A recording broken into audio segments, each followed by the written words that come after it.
బృందాలుగా జట్లు జట్లుగా వాళ్ళు నిరాయుధ ప్రతిఘటన కార్యక్రమాలలో సత్యాగ్రహాల్లో పాల్గొన్నారు. మీకు ఎక్కడెక్కడ సత్యాగ్రహాలు జరిగాయి, ఏ సంవత్సరంలో జరిగాయి, ఏ కార్యకర్తలు దానికి నేతృత్వం వహించారు అనేటువంటిది కూడా మీకు తెలియచెప్తాను. ఔరంగాబాదులో దత్తాత్రేయ దేశపాండే అనేటువంటి ఒక ప్రముఖమైనటువంటి న్యాయవాది సంఘ స్వయం సేవకు హైదరాబాద్కి వందలాది మందిని తీసుకువెళ్ళి హైదరాబాద్లో సత్యాగ్రహాన్ని చేశారు. అందులో చాలామంది ఆ సత్యాగ్రహానికి నేతృత్వం వహించినటువంటి వ్యక్తి దత్తాత్రేయ దేశపాండే గారు. 17 నవంబర్ 1938 సంవత్సరంలో నాగపూర్ నుండి మొట్టమొదటి జట్టు బయలుదేరింది. అది ఔరంగాబాదులో వాళ్ళు సత్యాగ్రహాన్ని చేశారు. అందులో స్వయం సేవకులు పాల్గొన్నారు.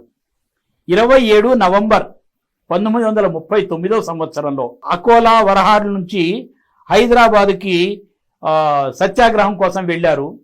అక్కడ సత్యాగ్రహంలో పాల్గొంటే నిజాం యొక్క పోలీసులు చావచితం కొట్టి వాళ్ళని పంపించారు. అందులో స్వయం సేవకులు ఉన్నారు. 5వ తారీఖు డిసెంబర్ రోజున డాక్టర్ పరాంజపే నాగపూర్ నుండి ఒక బృందాన్ని తీసుకొచ్చారు. అందులో 22 మంది సత్యాగ్రహులు ఉంటే ఆ 22 మందిలో 12 మంది స్వయం సేవకులు 18 నెలల పాటు జైలు శిక్షను అనుభవించినటువంటి వారు.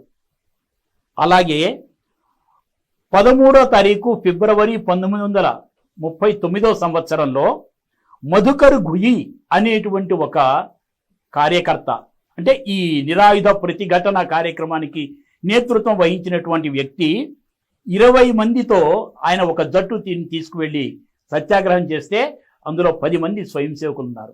ఫిబ్రవరి 20వ తారీఖు 1939 సంవత్సరంలో డాక్టర్ పవనీకర్ అనేటువంటి ఒక వ్యక్తి యొక్క నేతృత్వంలో 20 మంది వ్యక్తులతో సత్యాగ్రహం చేస్తే అందులో 13 మంది స్వయం సేవకులు ఉన్నారు. 1939 మార్చి 30వ తారీఖున భయ్యాజీ దాణి, ఈయన తర్వాత రాష్ట్రీయ స్వయం సేవక సంఘానికి సరకార్యవాహ బాధ్యతను వహించినటువంటి వ్యక్తి. అటువంటి ఆయన 19 మందిని తీసుకువెళ్ళి సత్యాగ్రహం చేస్తే 19 మంది స్వయం సేవకులే. అందులో వాళ్ళని ఆసిఫాబాదు జైలులో వాళ్ళని బంధించారు. ఏప్రిల్ 5న హరదాస్ అనేటువంటి వ్యక్తి యొక్క నాయకత్వంలో ఔరంగాబాద్లో సత్యాగ్రహం జరిగింది.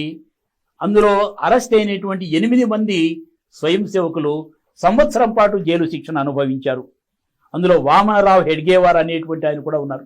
ఈ